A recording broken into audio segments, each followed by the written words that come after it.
Hello students, this is नूतन चौहान। आज इस video में हम क्या करने वाले हैं, क्लास 9th का सिविक्स का चैप्टर कॉन्स्टिट्यूशनल डिजाइन। ये चैप्टर आपको बहुत आसानी से समझ में आ जाएगा। एक वीडियो में हम इसके हर टॉपिक का पोस्टमार्टम करेंगे और आज के बाद आप बिल्कुल भी नहीं भूलेंगे। कॉन्स्टिट्यूशनल डिजाइन चैप्टर में हम करने क्या वाले हैं, कॉन्स्टिट्यूशन का मतलब क्या होता है, व्हाई वी नीड कॉन्स्टिट्यूशन, हमें जरूरत क्यों है, how we make our constitution, हमने कॉन्स्टिट्यूशन को कैसे बनाया, बनाते हुए क्या तकलीफें सामने आई। ठीक है, तो वन बाय वन हम सारे टॉपिक्स को करेंगे और अच्छे से इस चैप्टर को समझ लेंगे। ठीक है, तो हम कर रहे हैं constitutional design chapter class 9th का। आज जो हमारा पहला टॉपिक है मीनिंग ऑफ कॉन्स्टिट्यूशन। देखो बच्चों, अगर हमें समझना है पूरे चैप्टर को तो सबसे पहले समझना पड़ेगा मीनिंग कि कॉन्स्टिट्यूशन का मतलब क्या होता है। Constitution means set of written rules and all the people those live in a country accept and respect that rules and follow that rules. It means constitution एक रूल की किताब है जहाँ पे सारे नियम कानून कायदे लिखे हुए हैं और जहाँ पर वो कॉन्स्टिट्यूशन होता है जिस कंट्री के लिए बना होता है उस कंट्री के सारे लोगों को, top to bottom, rich to poor, प्रधानमंत्री से रिक्शा पुलर, हर किसी को उनको मानना पड़ेगा। उसी के हिसाब से देश चलेगा। आया या नहीं आया, बिल्कुल आ गया होगा, कोई दिक्कत वाली बात नहीं है। The constitution of a country is a set of written rules that are accepted by the all living people together in a country. हो गया, सिंपल सी बात है, set of written rules for country people known as constitution. Clear, आगे चलते हैं। Why we need constitution बहुत important है, पेपर में आता ही है, शर्ट लगा लो, बहुत बहुत बहुत इंपॉर्टेंट। हमें आज करना ही है कि कॉन्स्टिट्यूशन की क्या जरूरत है। बिना सेट ऑफ रिटन रूल्स, जो आपके रेगुलर रूटीन है, आपका जॉब, आपका खाना, आपका स्कूल, हेल्थ, एजुकेशन जो चल रहा है चलने दो, क्या दिक्कत है बेटा। बिना रूल रेगुलेशन के, जब तक आपको रूल रेगुलेशन में नहीं बांधेंगे ना तो फिर आप खुले हो जाएंगे, आपका जो मर्जी है, जिसको किसी को गाली दे दो, कोई मर्डर कर लो, किसी को कोई डर रह जाएगा नहीं ना। तो सेट ऑफ रिटन रूल बहुत ज़्यादा ज़रूरी है। ठीक है, लोगों में ट्रस्ट बना रहता है कि हाँ हम इस देश में हैं, अगर कोई एक्सप्लॉयटेशन हुआ तो कोई चीज़ है, जस्टिस सिस्टम है जो हमें प्रोटेक्ट कर लेगा। ठीक है, तो वन बाय वन हम सारे चीज़ों को समझते हैं कि कॉन्स्टिट्यूशन क्यों ज़रूरी है। It generate degree of trust, it generate degree of trust. क्या होता है डिग्री ऑफ ट्रस्ट? कि बेटा कॉन्स्टिट्यूशन लोगों में भरोसा पैदा कर देता है। क्या कर देता है? भरोसा पैदा कर देता है शांति से रहने के लिए। हिंदू, मुसलमान, सिख, ईसाई, इतनी सारे जाति, इतने सारे धर्म, इतनी सारी भाषाएं, उफ, डाइवर्सिटी तो बहुत ज्यादा है। ठीक है, हर कोई दूसरे को नहीं साथ में रह सकते, अलग अलग कल्चर है, अलग अलग भाषा है, जाति है, धर्म है। ये नेचुरल सा है, ये यूनिवर्सल ट्रूथ है कि अलग अलग चीजें तो कन्फ्लिक्ट्स तो होंगे, व्यूज तो क्लैश करेंगे। ठीक है, तो रहना तो ऐसे मुश्किल हो जाएगा, बहुत ज्यादा दंगे होंगे, लड़ाइयाँ होंगी। तो ये शांति से लोग, अलग अलग जो लोग हैं, अलग अलग भाषा वाले आराम से रह सकें, इसके लिए कॉन्स्टिट्यूशन क्या करता है? It generate degree of trust between people and they live together in a country in a peaceful manner. शांति से रह पाते हैं। कैसे रह पाते हैं? आपको पता है आपके कॉन्स्टिट्यूशन में क्या लिखा हुआ है? We all are equal, no one discriminated on the basis of gender, caste, religion. किसी भी आधार पर, जाति, धर्म, रंग के आधार पर आपको एक्सप्लॉइट नहीं किया जा सकता। अब ये लाइन ना लोगों में भरोसा पैदा कर देती है कि भाई चाहे हम मेजॉरिटी में हैं चाहे माइनॉरिटी में हैं, हम शांति से अपने देश में रहें। अगर कोई दिक्कत हुई, मेजॉरिटी ने माइनॉरिटी को सप्रेस किया, उसके राइट्स को दबाया, तो फिर कॉन्स्टिट्यूशन में लिखा है कि आपको प्रोटेक्शन मिलेगी जस्टिस सिस्टम से, मिल जाएगी ना, तो आप शांति से रह सकते हैं। अगर ऐसा ना लिखा होता तो हर कोई एक दूसरे को ना संदेह के, थोड़ा सा कंफ्यूजन सा रहता, एक दूसरे, यार ये हम तो माइनॉरिटी में हैं, या हमारी जो जाति के लोग हैं कम संख्या में हैं, शेड्यूल कास्ट हैं, शेड्यूल ट्राइब्स हैं, कि जो अपर कास्ट हिंदू हैं ये तो हमें कुचल देंगे, दबा देंगे। और पहले ऐसा होता भी था बहुत समय पहले, लेकिन जब से देश आज़ाद हुआ और कॉन्स्टिट्यूशन बना है तो इससे क्या हो गया बेटे, लोगों में ट्रस्ट पैदा हो गया कि हम शांति से रह सकते हैं। बहुत इंपॉर्टेंट है constitution generate degree of trust, this is very very important, that is why constitution necessary. इसीलिए कॉन्स्टिट्यूशन बहुत ज्यादा जरूरी है, लोगों में भरोसा पैदा कर देता है और मिलजुल कर रह पाते हैं। दूसरा देखो, it specify how the government will be constituted और फॉर्म। ठीक है, देखो बेटा, अगर कॉन्स्टिट्यूशन में नहीं लिखा होता कि कैसे इलेक्शन होंगे और कैसे आपके देश का प्रधानमंत्री को चुना जाएगा, एमएलए को, एमपीज को, रिप्रेजेंटेटिव्स को, तो फिर हर कोई राजा बनना चाहता। ठीक है, आप भी बोलोगे मैं प्रधानमंत्री बनूंगा, मेरे को समझ है, मैं देश चलाऊंगा, बड़ी गड़बड़ हो जाएगी। ठीक है, तो constitution specify how government form, what is the procedure and who have right to make a decision behalf of people. जनता के बिहाफ पर कौन डिसीजन लेगा और कैसे आपकी गवर्नमेंट बनेगी, ये डिसीजन कौन लेता है, कहाँ लिखा है कॉन्स्टिट्यूशन में। अच्छी बात है या नहीं है? तो बिल्कुल क्लियर है कि ऐसे इलेक्शन होंगे, ये एलिजिबिलिटी होनी चाहिए, ये राजा बन सकता है, ये राजा नहीं बन सकता है। बात समझ में आ गई? तो कॉन्स्टिट्यूशन बहुत ज्यादा जरूरी है। इसमें क्या लिखा हुआ है कि it specify how government form. Hopefully you understand, बहुत सिंपल सी बात है, कोई दिक्कत वाली बात है नहीं। थर्ड पॉइंट, क्यों कॉन्स्टिट्यूशन जरूरी है? It laid down the limit on the power of the government and also tell right of citizens. अब ध्यान से समझो, constitution limit the power of monarch. आपके देश में मोनार्क कौन है? राजा, प्रधानमंत्री, एमएलए, एमपी। ठीक है, ये सारे लोग स्टेट और सेंटर में राजा ही हैं और आपके देश को चला रहे हैं।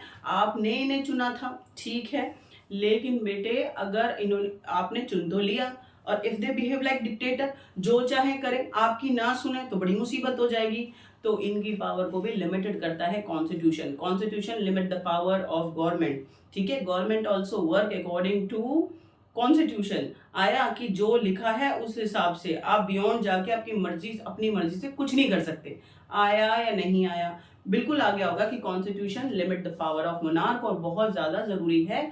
अदरवाइज जो आपके इलेक्टेड रिप्रेजेंटेटिव है, दे बिहेव लाइक डिक्टेटर और आपका जीना मुश्किल कर देंगे। उनके ऊपर डंडा है ना, इसीलिए वो they work according to your desire. नहीं तो उनको पता है कि we lose very next election, हम हार जाएंगे। ठीक है, तो और या हमें पनिशमेंट मिल सकती है। अब आगे एक और बात को समझो कि constitution also tell us about the rights of people, about the rights of citizen.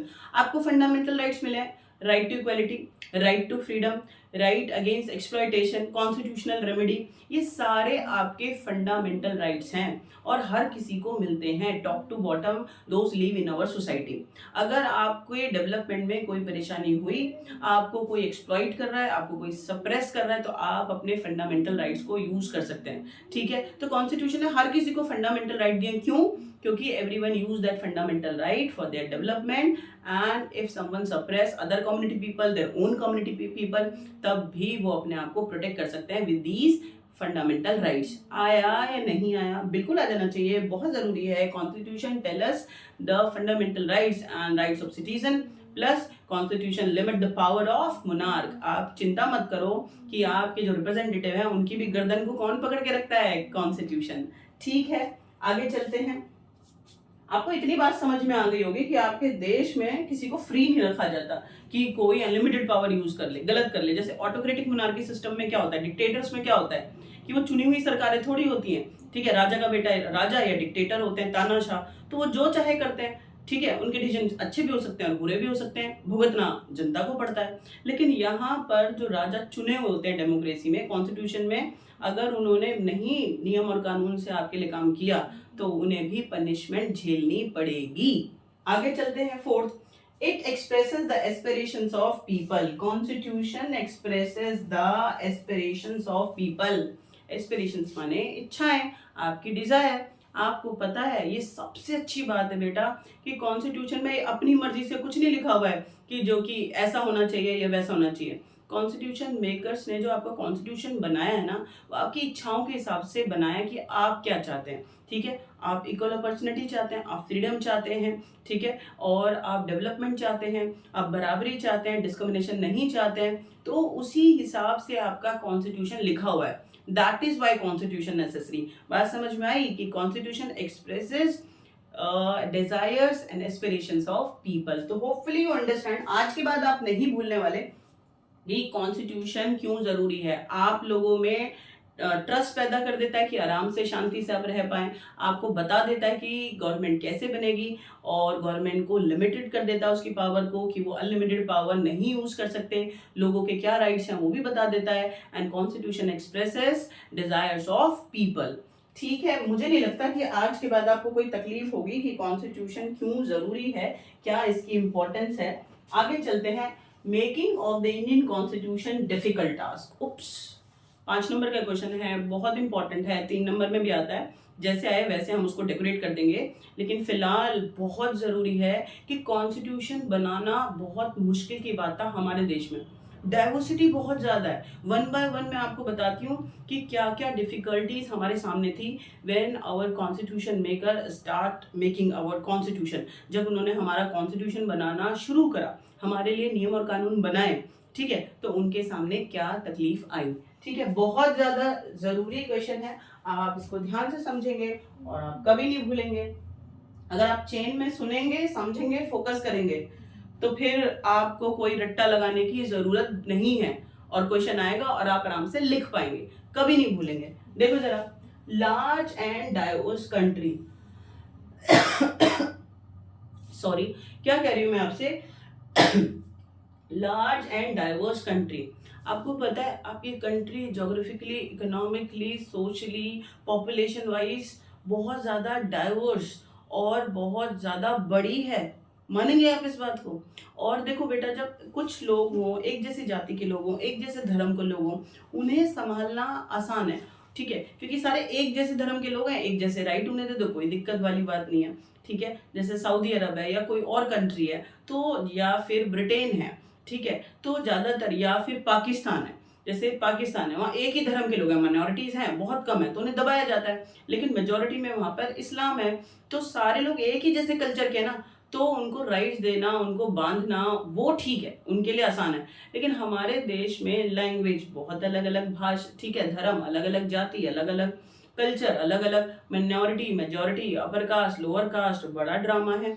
ठीक है, तो इतनी डाइवर्सिटी में हर किसी को संभाल कर, कॉन्स्टिट्यूशन मेकर्स के लिए सच अ बिग चैलेंज कि हमें मुस्लिम्स को भी कुछ देना है, हिंदूज को भी देना है, सबको बराबरी पे रखना है, कि नो वन फील डिमिन कि भैया हमें राक्षस समझ लिया गया है और हमें कॉन्स्टिट्यूशन से बाहर रख दिया गया है, ऐसा किसी को फील ना हो। तो हर किसी की जाति, धर्म, भाषा का रिस्पेक्ट हो, सबको राइट्स मिले। तो ये बहुत बड़ा चैलेंज था कॉन्स्टिट्यूशन मेकर्स के सामने, ठीक है, कि इतनी डाइवर्सिटी को यूनिटी में बांधना, इंटीग्रेट करना, जोड़ना, सच अ बिग चैलेंज।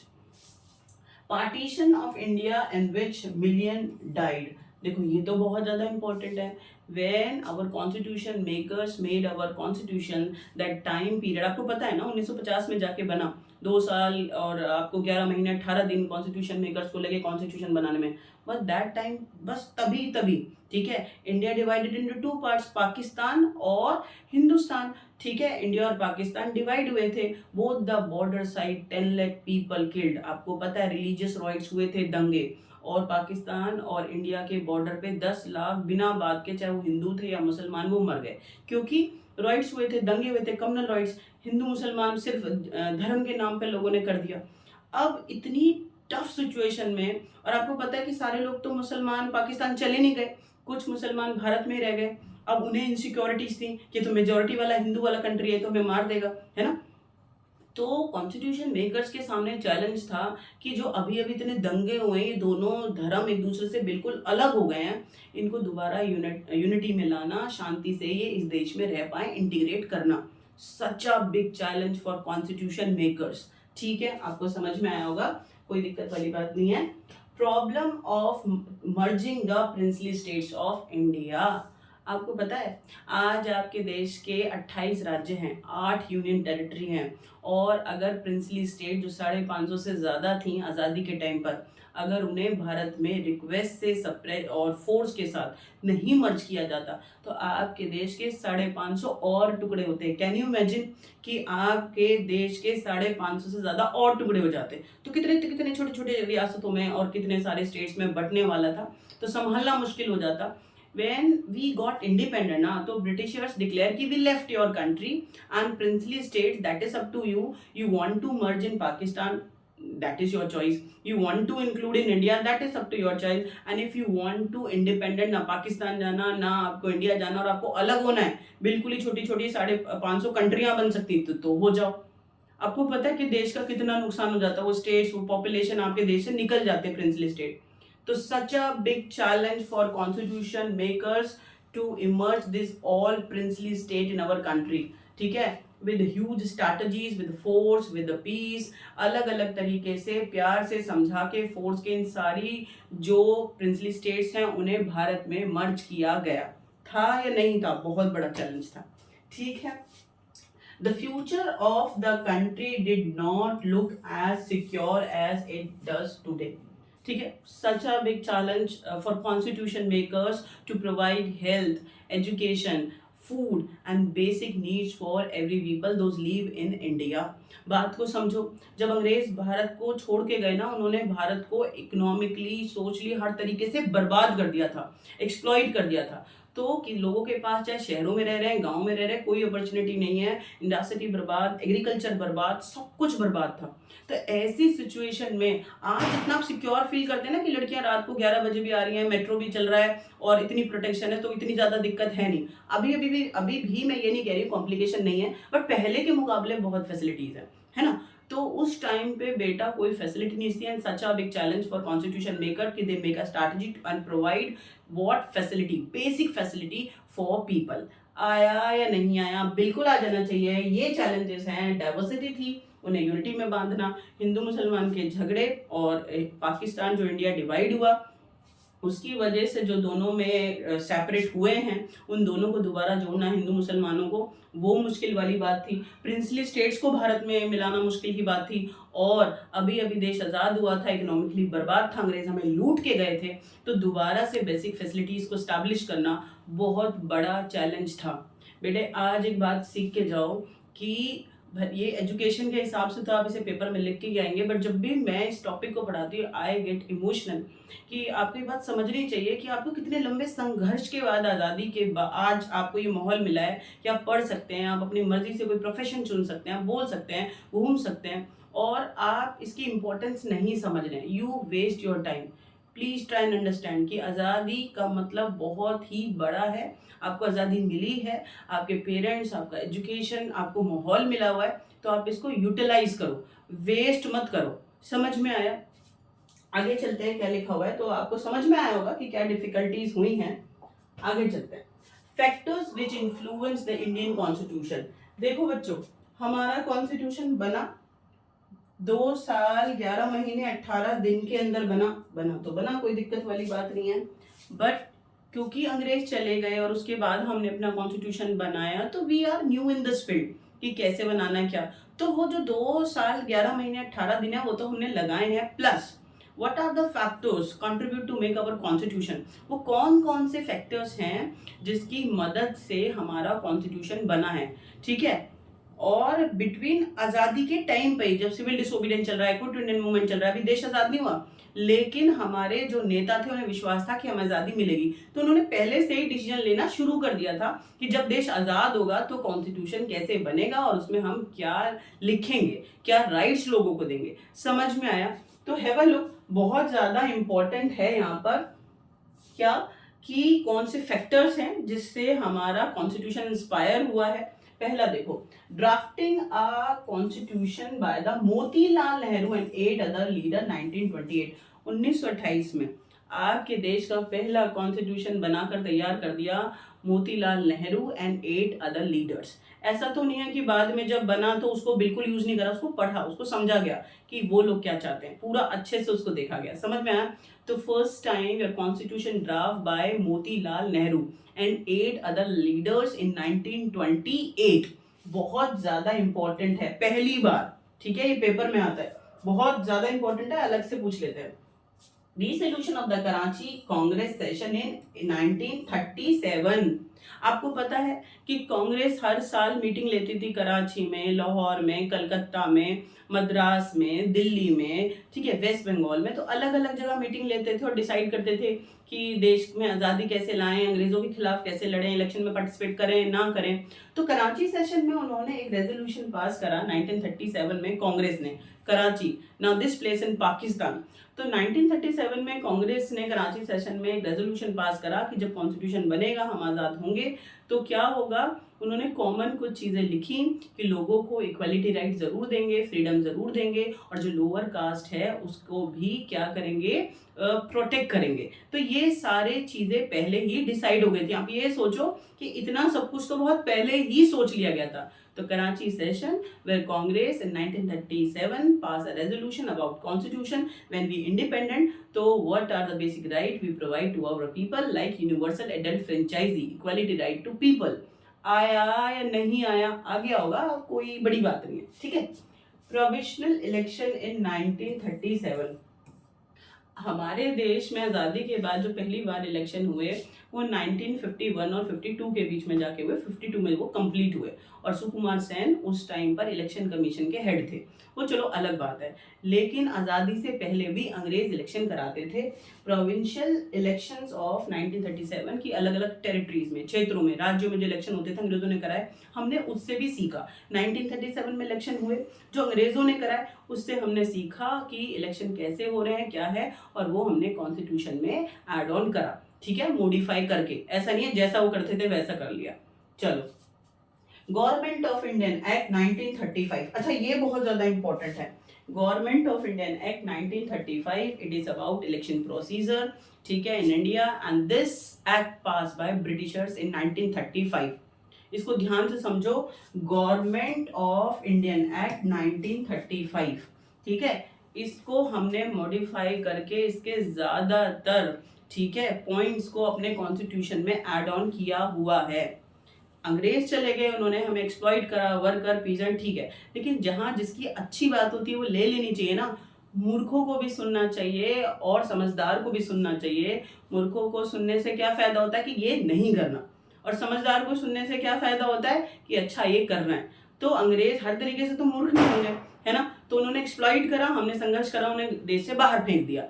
लेकिन उनके कुछ एक्ट, उनके कुछ कानून, उनकी जो चीजें हैं कुछ फायदेमंद थी। जैसे रेलवे उखाड़ के फेंक दो, अंग्रेजों ने ही तो चलाई, लेकिन कम्युनिकेशन का बहुत बेस्ट साधन है ना, तो हमने वो अपनाया हुआ है। तो प्लीज आप ध्यान से समझो, अंग्रेजों ने इलेक्शंस के लिए गवर्नमेंट ऑफ इंडियन एक्ट 1935 पास किया, और हमने इसे अपने कॉन्स्टिट्यूशन में ऐड ऑन किया हुआ है, ठीक है। चलो, अब आप ये बात समझो, फ्रांस, ब्रिटेन, रशिया, अमेरिका, अब ये एक एक नंबर में अलग से भी आ जाता है। बहुत इंपॉर्टेंट है कि हम जब कॉन्स्टिट्यूशन अपना बना रहे थे, हमारे लीडर, तो उन्होंने अलग अलग कंट्रियों से इंस्पायर हुए कि अगर किसी कंट्री में कुछ अच्छा था तो उस राइट को, उस पर्टिकुलर लॉ को हमारे कॉन्स्टिट्यूशन में मॉडिफाई कर ऐड कर दिया गया। जैसे कि what we learn from France, आपको पता है फ्रांस में क्रांति हुई 1789, ठीक है। Indian constitution maker learn from France liberty, idols, आदर, जो लिबर्टी है, इक्वलिटी है, ये हमने कहाँ से सीखा, फ्रांस से, स्पेशली लिबर्टी, ठीक है, स्वतंत्रता। अच्छा, ब्रिटेन से क्या सीखा, elected parliamentary form of government. आपके देश में पार्लियामेंट है जहां पर कानून बनाते हैं आपके रिप्रेजेंटेटिव एमपीज, तो प्लीज ब्रिटेन से हमने क्या सीखा, elected parliamentary form of government. अच्छा, रशिया से क्या सीखा, रशिया एक सोशलिस्ट कंट्री है, सोशलिज्म को बढ़ावा दिया, वहां पर क्रांति हुई थी ना, अक्टूबर रेवोल्यूशन और फरवरी रेवोल्यूशन, मैंने आपको हिस्ट्री में पढ़ाया। तो रशिया से हमने सीखा सोशलिज्म, और आज हमारी कंट्री में एड ऑन है सोशलिस्ट वर्ड, ठीक है। अमेरिका से क्या सीखा, बिल ऑफ राइट, आपको फंडामेंटल राइट्स मिले हुए हैं ना, तो हमने वहां से सीखा कि जनता को राइट्स देने चाहिए।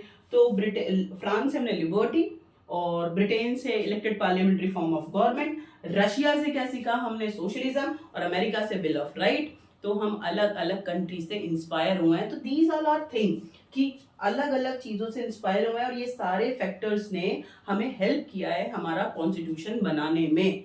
याद रहेगा आपको, 5 नंबर का क्वेश्चन है, बहुत ज्यादा इंपॉर्टेंट है। चलो आगे चलते हैं, क्या लिखा हुआ है, मीनिंग ऑफ कंस्टिट्यूएंट असेंबली। देखो, constitution set of written rules, लेकिन सड़क पे बनाए होंगे, घर में बनाए होंगे, किसी पर्टिकुलर स्पेशल जगह पर बनाया होगा ना, ठीक है, बहुत सोच समझ के बनाया। जब 2 साल लग गए, 11 महीने लग गए, 18 दिन लग गए, और इतने सारे रिप्रेजेंटेटिव, तो सोच समझ के बना है, हर चीज को डिस्कस करके बना है। तो एक जगह पर बना है जिसको हम कहते हैं कॉन्स्टिट्यूएंट असेंबली। तो what do you mean bye constituent assembly, आज के बाद आपको नहीं भूलना है कि पर्टिकुलर प्लेस, जिस जगह पर हमारे चुने हुए नेताओं ने ठीक है, हमारे लिए कॉन्स्टिट्यूशन बनाया, उस जगह को हम क्या कहते हैं? Constituent assembly. नहीं भूलेंगे ना? ठीक है, जैसे पढ़ने कहाँ जाते हैं? स्कूल में। ठीक, तो आपका कॉन्स्टिट्यूशन कहाँ लिखा गया? Constituent assembly.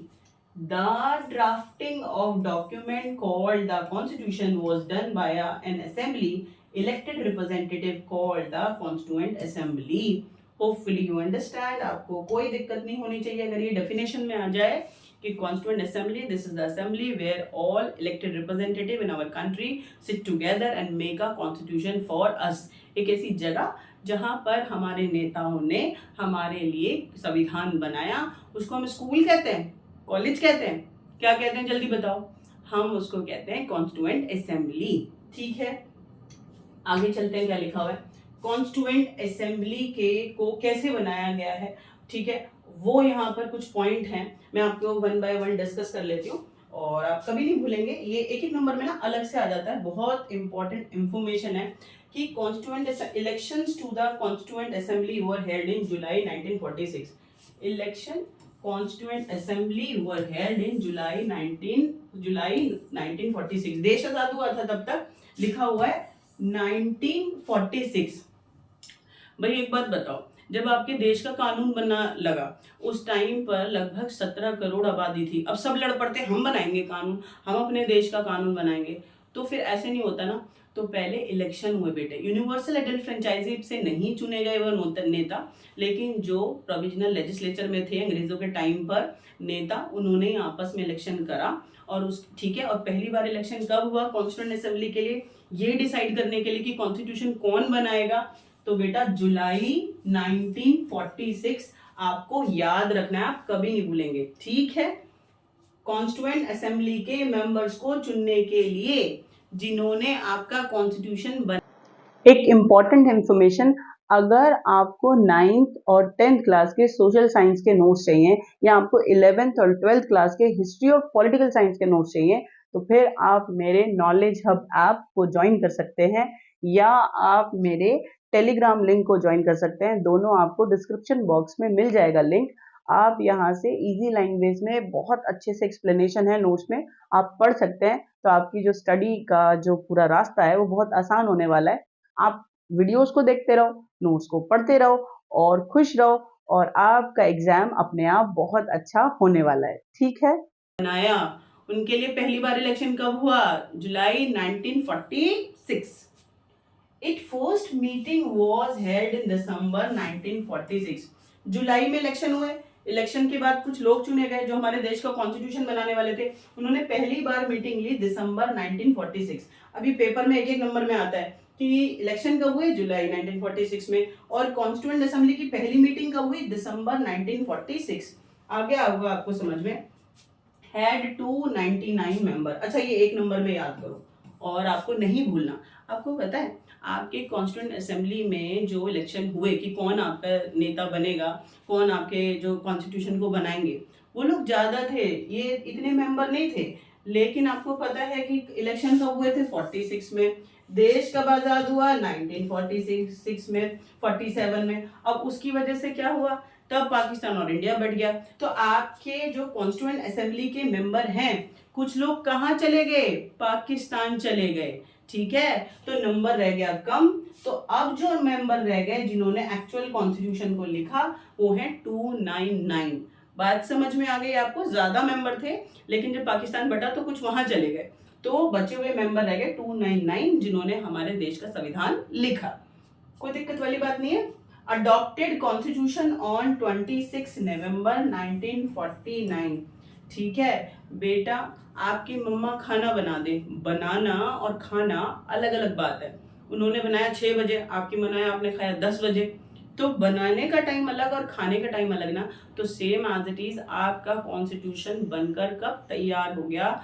26 November 1949 and it was enforced implemented in our society. कब हुआ? 26 जनवरी 1950। भारत में लागू कब हुआ? 26 जनवरी 1950। बनकर कब तैयार हो गया? 26 नवंबर 1949। 2 महीने के बाद देखो 26 जनवरी 1950 को ये लागू हो गया, and that day we celebrated as a republic day.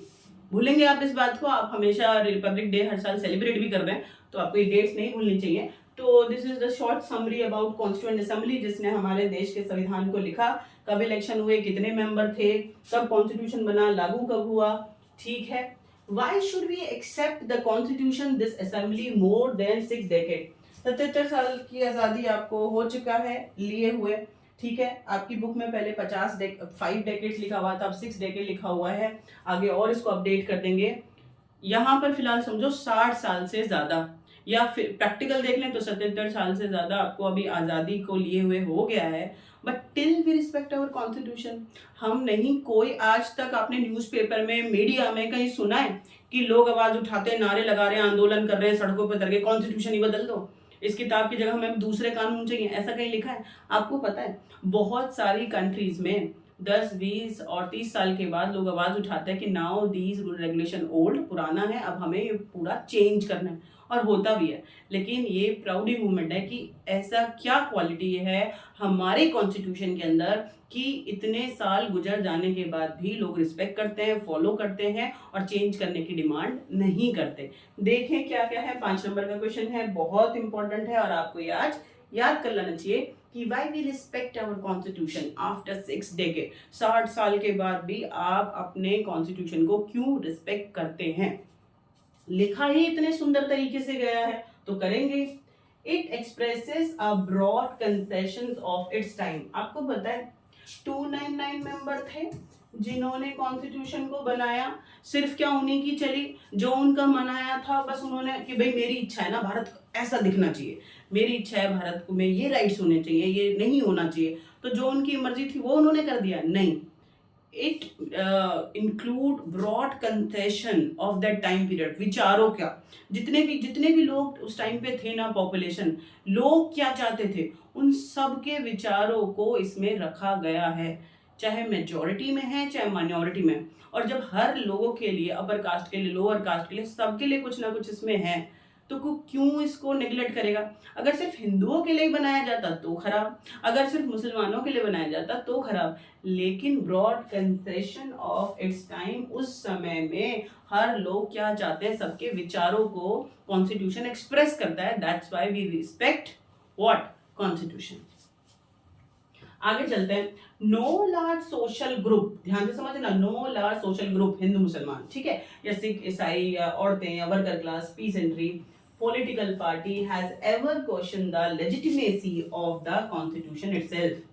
अब ध्यान से समझो, मैं आपसे कह रही थी इन 77 सालों में आज तक किसी भी पॉलिटिकल पार्टी ने, किसी भी सोशल ग्रुप ने, हिंदू ने, मुसलमान ने, सिखों ने, ईसाइयों ने, किसी ने भी हमारे देश में कॉन्स्टिट्यूशन की होल लेजिटिमेसी पर कभी भी क्वेश्चन मार्क नहीं लगाया। Yes, accepted we amend some constitution laws, कुछ जो लॉ होते हैं which were not fit for our society, हम उनको चेंज कर देते हैं, अबॉलिश करके नए कानून ले आते हैं। लेकिन आज तक ऐसा नहीं हुआ किसी ने ये डिमांड करी हो कि पूरे संविधान को बदल दो, है ना? तो बहुत अच्छी बात है। The constituent assembly represented the people of India. आप जब कॉन्स्टिट्यूशन को पढ़ते हैं, आप 9th स्टैंडर्ड में, आपने अब तक बहुत सारी चीज़ें पढ़ ली, राइट टू इक्वालिटी, फ्रीडम, ये मिलता है, ये नहीं मिलता, एक्सप्लॉयटेशन, कहाँ कोर्ट्स का क्या काम है, तो ये सब धीरे धीरे आप ये समझ में आ रहा है। तो आप मेरे को कहीं भी आपको लगा कि कॉन्स्टिट्यूशन में आपको सुनाई दिया ये चीज़ मीडिया में, न्यूज़पेपर में, कहीं भी कि कॉन्स्टिट्यूशन क्या किसी एक जाति के लिए है, क्या किसी एक धर्म के लिए? नहीं। Constitution express ideas of country people, for country people, represent the people of India। हर किसी को, हर किसी जाति, धर्म, भाषा के लोगों को रिप्रेजेंट कर रहा है, सबके लिए है। तो फिर तो सब रिस्पेक्ट करेंगे ना, किसी एक के लिए करके दिखा दो। अगर कॉन्स्टिट्यूशन सिर्फ हिंदुओं के लिए, मुसलमानों के लिए, पर्टिकुलर कम्युनिटी के लिए बनता तो फिर उसे कोई एक्सेप्ट नहीं करता, ठीक है। It drafted the elected representative of the provisional, ये कट कर लेंगे, प्रोविजनल लेजिस्लेचर्स। इट मींस ये जो आपका कॉन्स्टिट्यूशन है वो प्रोविजनल लेजिस्लेचर, चुने हुए नेताओं ने बनाया है। अंग्रेज बना के गए थे क्या? नहीं। और आपको पता है डेमोक्रेसी है और आप अपने चुने ही नेताओं को काम संभालने के लिए देते हैं, विश्वास करते हैं और आपके बिहाफ पर वो कानून बनाते हैं। ये मैं मान लेती हूँ कि जब कॉन्स्टिट्यूशन बना और जो नेता चुने गए, जिन्हें कॉन्स्टिट्यूशन बनाना था, उन्हें यूनिवर्सल एडल्ट फ्रेंचाइजी के थ्रू आपने नहीं चुना, लेकिन इनका चुनाव फिर भी हुआ, इलेक्शन तो हुए थे।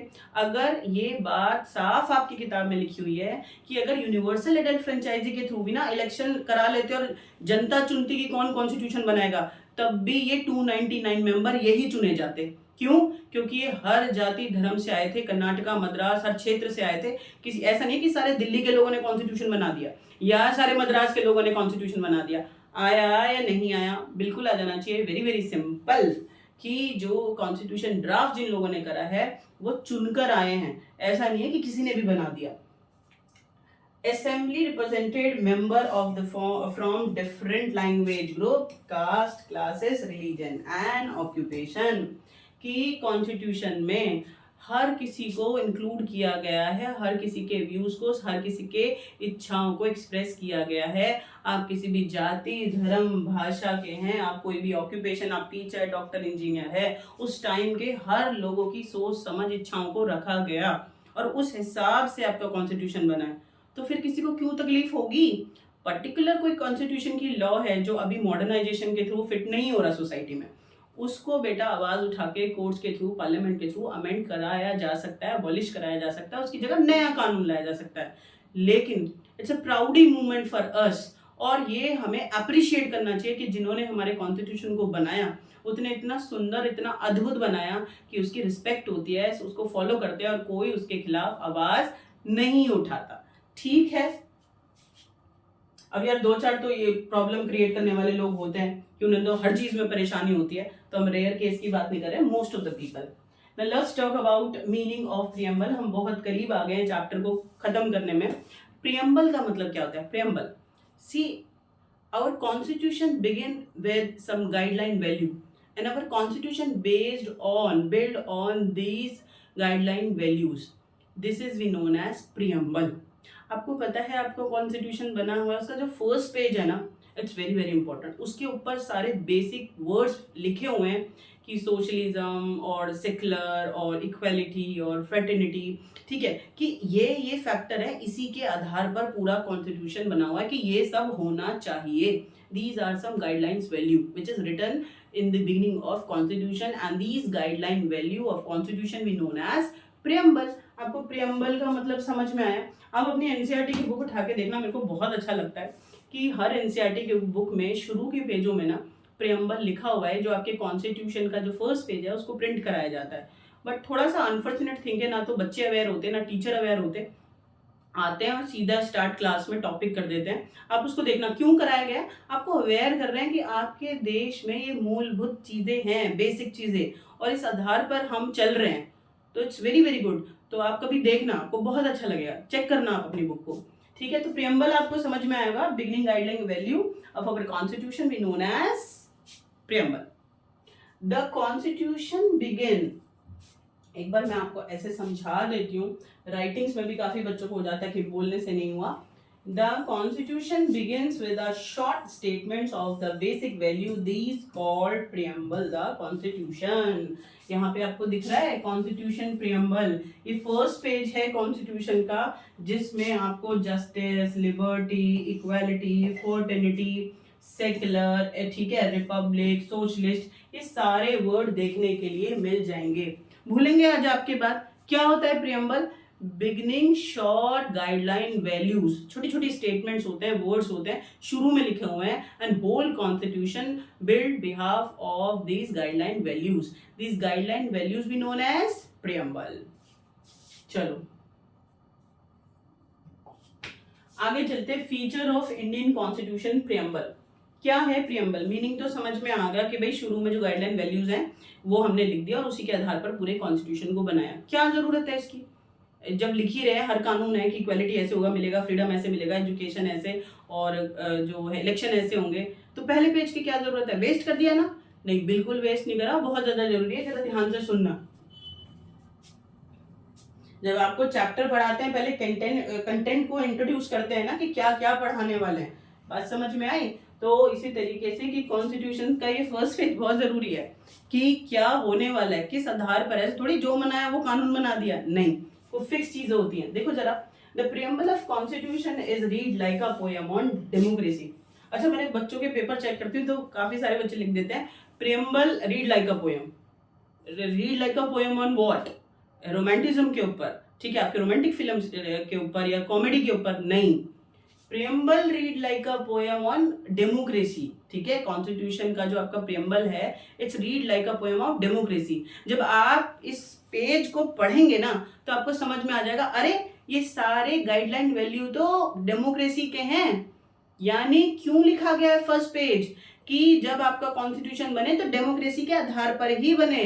Actually we are supreme, Janata supreme होती है डेमोक्रेसी में। हमारे हिसाब से ही देश को चलाना है, हम ही नेता को चुनेंगे, हम ही उनको कस के रखेंगे, है ना। तो इसीलिए preamble read like a poem on democracy. आप ये समझ लो कि प्रियम्बल का वो पेज डेमोक्रेसी के लिए ही बना है, डेमोक्रेसी को ताकत देने के लिए, मजबूत करने के लिए। ठीक है, आगे चलते हैं। It contains the philosophy on which the entire constitution has built। यानी कि जो कॉन्स्टिट्यूशन है इसमें फिलॉसफी है प्रियम्बल के अंदर, और इस फिलॉसफी के, इस बेस के आधार पर पूरे कॉन्स्टिट्यूशन को तैयार किया जाता है। अभी नहीं समझ आएगा, समझो। आपका घर डिजाइन होता है, नया बनता है, तो सबसे पहले आप ईंट रखते हो ना नीचे, वो जो बेस तैयार करते हो, या पहले पिल्लर और पहले छत बना देते हो, धबधे से गिर जाएगा ना। तो आपको सबसे पहले बेस मजबूत करना होता है, और उसके ऊपर पूरा आपका घर 4 मंजिल बनाओ, 10 मंजिल बनाओ, वो गवर्नमेंट से परमिशन लेके हो जाता है, ठीक है, कि कितना मिलेगा। फिलहाल आप इस बात को समझो कि preamble it's a philosophy, an entire your whole constitution build on behalf of this philosophy, कि जो प्रियम्बल में लिखा है उसी आधार पर आपका कॉन्स्टिट्यूशन बनता है। It provides a standard to examine and evaluate any law and action of the government to find out whether it is bad or good. Preamble, ठीक है, we use for examination or evaluate government decision whether it is good or bad.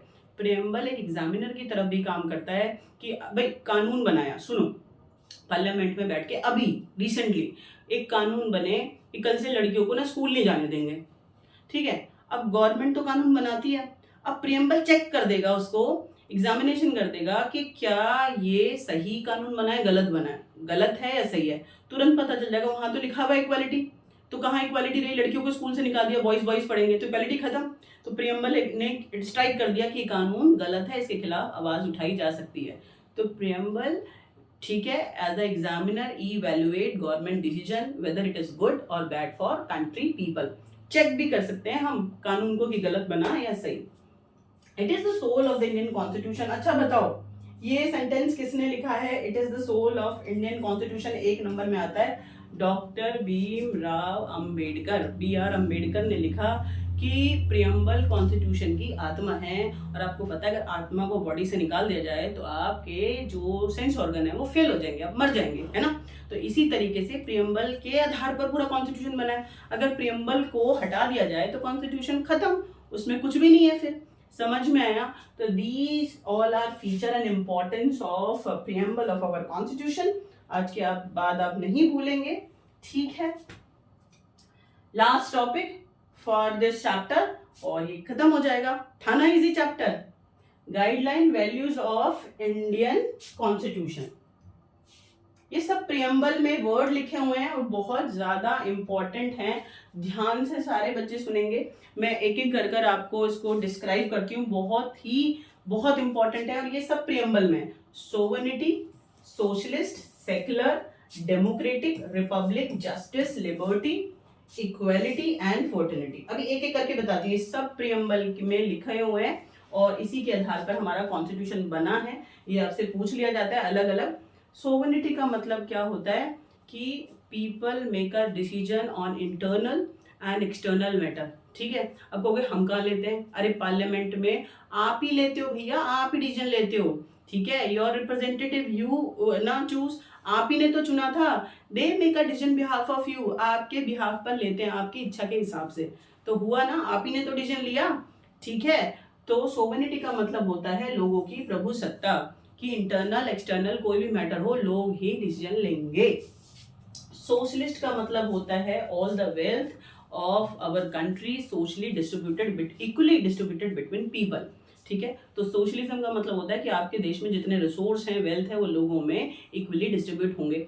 अब वो लोग कहेंगे कि madam कहाँ होते हैं, रिच के पास बहुत सारे रिसोर्स हैं और जो पुअर हैं उनके पास कम रिसोर्स हैं। तो this is the duty of government कि they make a strategy and try to reduce this difference, इसको खत्म करने की कोशिश करें।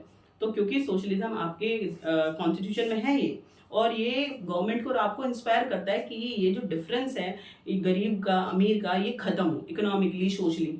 ठीक है, आगे चलते हैं।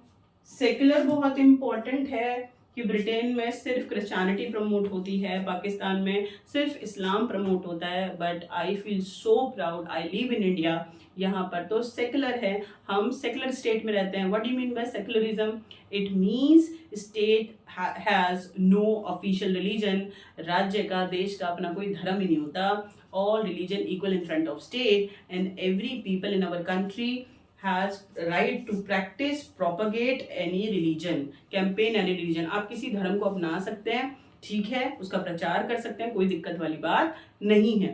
ठीक है, और देशों की तरह नहीं है कि एक ही धर्म है उसी को फॉलो करना है, जो माइनॉरिटीज है वो सप्रेस होंगे। ये खूबसूरती है आपके देश की। बात समझ में आई?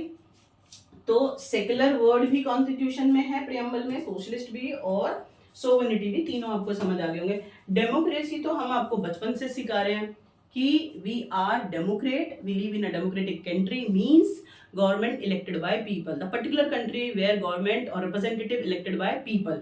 जिस देश के अंदर जनता अपने राजा को चुनती है उसको हम डेमोक्रेसी कहते हैं, डेमोक्रेटिक कंट्री कहते हैं। रिपब्लिक का मतलब क्या होता है? रिपब्लिक का मतलब होता है रूलर, ठीक है, elected by people. We not accept hereditary ruler. राजा का बेटा राजा नहीं चुनते, राजा है हमारे देश में प्रधानमंत्री, मुख्यमंत्री, ठीक है, लेकिन उन्हें जनता चुनती है। ऐसा नहीं है कि मुख्यमंत्री एक बार चुन लिया और फिर उसका बेटा, फिर उसका बेटा, वो ड्रामेबाजी हमारे देश में नहीं है। तो रिपब्लिक का मतलब क्या होता है? गणतंत्र, लोगों का, ठीक है, चुना हुआ राजा, ठीक है। तो रिपब्लिक का मतलब होता है कि रूलर इलेक्टेड बाय पीपल, ठीक है। और in our country we are republic, we not accept hereditary ruler. हम कोई राजा का बेटा राजा एक्सेप्ट नहीं करते। जस्टिस आपको पता है, we have judiciary system, independent judiciary system in our country and it doesn't matter, ठीक है, कि आप कौन सी जाति धर्म से हैं, all have equal right to justice, कि सबको न्याय मिलेगा, ठीक है, किसी को अन्याय नहीं मिलेगा। लिबर्टी, सबको स्वतंत्रता है, all have free to express their view, to travel anywhere और accept any opportunity for their development. आप कोई जॉब कर सकते हैं, कहीं घूम सकते हैं, आप कुछ खा सकते हैं। तो खैर छोटी छोटी बात नहीं, सबसे बड़ी बात है कि एक्सप्रेस योर व्यू, आप अपनी बात भी रख सकते हैं, ठीक है, आप कोई एसोसिएशन बना सकते हैं। तो आपको पूरी आज़ादी है डेवलपमेंट की, ठीक है। इक्वलिटी आपको पता है कि we all are equal before law, हम कानून के सामने सब बराबर हैं। भले ही लोगों में ये छेड़छाड़ रहती है, उसके पास बड़ी गाड़ी है, उसके पास छोटी गाड़ी है, वो गरीब वो अमीर, ये आपकी सोच है। लेकिन सबसे अच्छी बात है कि हम सब बराबर हैं, कॉन्स्टिट्यूशन में ऐसा लिखा है। आगे से कोई बोले ना कि भाई उसके पास कम पैसे हैं, वो गरीब वो अमीर, तो आपको ये बात रखनी चाहिए कि सब बराबर है, कोई छोटा बड़ा नहीं है, ठीक है, चाहे वो भगवान की नजर में है या आपके कॉन्स्टिट्यूशन में लिखा है, ठीक है। तो इक्वालिटी का मतलब समझ आया, all are equal, no one discriminated on the basis of gender, caste, religion. Fraternity तो मेरे को सबसे इंपॉर्टेंट वर्ड लगता है, भाईचारा, ठीक है, ये आपके कॉन्स्टिट्यूशन में लिखा है, प्रियम्बल के अंदर ये भी एक गाइडलाइन वैल्यू है। क्या लिखा हुआ है कि we all behave like sister and brother, सब भाईचारे से रहेंगे, चाहे हिंदू है, मुसलमान है, कोई जाति है, कोई धर्म है, कोई भाषा है, बंगाली, मद्रासी, कन्नड़, ठीक है, उड़िया, मलयालम, कोई कुछ भी बोलो, हरियाणवी बोलो, लेकिन बेटा हम सब बहन भाई हैं, सब में ये ब्रदरहुड, ये भाईचारा अगर पैदा होगा, ये वर्ड ना एंथुसियाज्म पैदा करता है आप सब में कि आप सब इंडियन है पहले, जाति धर्म बाद में, वो आपको पैदाइशी मिलता है, बाय बर्थ, वो आपकी चॉइस नहीं होती। जिस खानदान में पैदा हुए वो आपको टैग मिल गया, लेकिन सबसे पहले कॉन्स्टिट्यूशन आपको गोद में ले लेता है और कह देता है आप सब एक साथ हैं, भाईचारे की भावना से आगे बढ़ना है, ठीक है। तो होपफुली यू अंडरस्टैंड, हमारा यहाँ पर चैप्टर पूरा अच्छे से खत्म हो गया है। हमने आज क्या पढ़ा? Indian constitution. अगर एक बार आपने मन लगा के इसको सुन लिया तो मैं पूरी आशा करती हूँ आपको आपके देश का संविधान समझ में आ जाएगा। आप तैयार एग्जाम के लिए भी और जनरल पॉइंट ऑफ व्यू रखने के लिए भी, ठीक है। तो आप मेरे नेक्स्ट वीडियो तक के लिए चैप्टर को पढ़ो, या मेरे जो अदर चैप्टर्स हैं मैंने अलग अलग वीडियो में डाले हुए हैं 9th के 10th के, पढ़ते रहो, खुश रहो और व्यस्त बहुत ज्यादा रहो।